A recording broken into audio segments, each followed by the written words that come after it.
They use what? Welcome to OverworldTrends, where today we shall head over to the United States to take a look at the most common murder weapons used during 2012.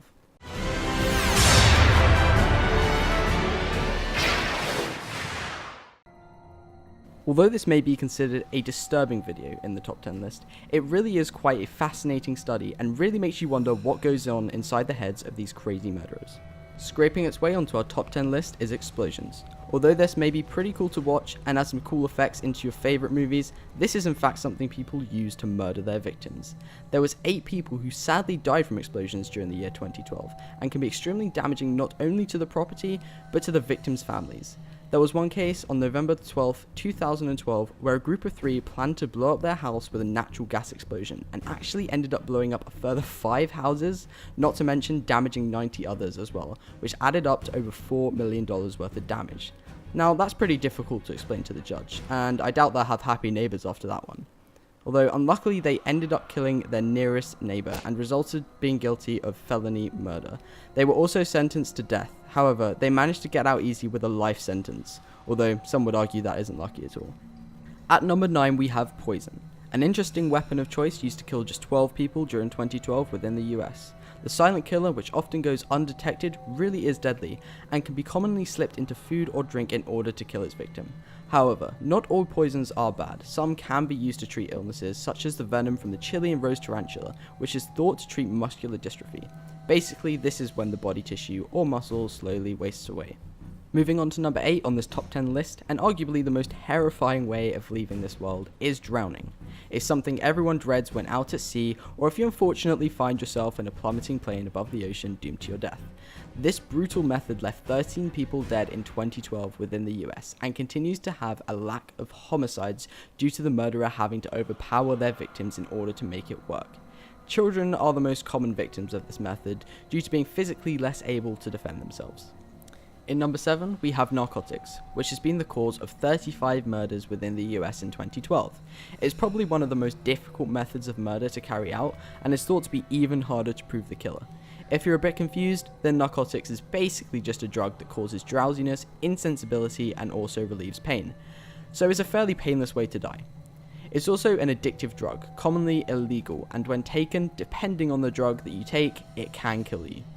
In number 6, we have fire. Equally as unpopular as drowning, it's not a nice way to die, and the thought of you being burnt alive is probably one of the most terrifying things to think about. It took the lives of 85 victims who were murdered through this method, and quite frankly would not be on my first choice list of ways to go. Just imagine being trapped inside a room only to feel your skin slowly burning and oxygen levels drop due to the overpowering carbon dioxide in the air from the smoke. No thank you. Anyway, moving on, we have strangulation taking the number 5 spot, which is a much more traditional method of murder and resulted in 194 murders during 2012 in the US.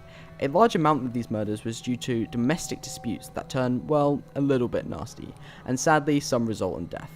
There was one case of Oscar Lozano Garcia, who strangled his girlfriend and then wrapped her body in plastic bags and then proceeded to hide her in his attic. It wasn't until the police carried out a full search on the house before they found her hidden away for all those months. Kids, just be careful who you fall in love with, that's what I say. Next on our gruesome list, we have blunt objects taking 4th place, which has been a type of weapon used to kill 518 people in the US during 2012. This is basically just a solid object used as a weapon to hurt or kill its targets. This can include hammers, walking sticks, flashlights, baseball bats, or even bricks. The list goes on and on. So I think it's fair to say that this is a fairly aggressive method of murdering a victim, since it usually takes more than just 1 or 2 hits to kill the target. In the top 3, taking 3rd with 678 deaths, is personal weapons. And no, I'm not talking about that gun your dad bought you for Christmas with your pet's name engraved into it. I'm talking about your hands, your feet, your fists, just simply anything that is part of your body is classified as a personal weapon. So if you push someone, punch someone, or even crush someone, if you're big enough, then the victim's murder is classed as death by personal weapon. Slicing that number 2 spot, we have knives and sharp objects, with a huge amount of murders adding up to 1,589 deaths in the US during 2012. This weapon can be found pretty much anywhere, from kitchens to garden sheds, which is why it's made up of the top 2 most common murder weapons.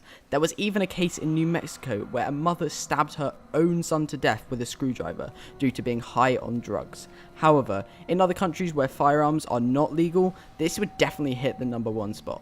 Speaking of the devil, taking the number 1 spot has to be firearms. With no surprise here, it is definitely to be a murderer's number 1 choice of weapon, and with around 2/3 of all murders in the US committed this way, it adds up to a staggering 8,855 murders within the US during 2012. The reason for this? Well, it's pretty simple.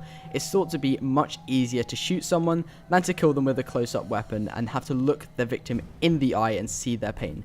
It's also the fact that you generally don't get close to the victim during a firearms murder, which may allow you time to think twice about your actions and possibly save someone from dying.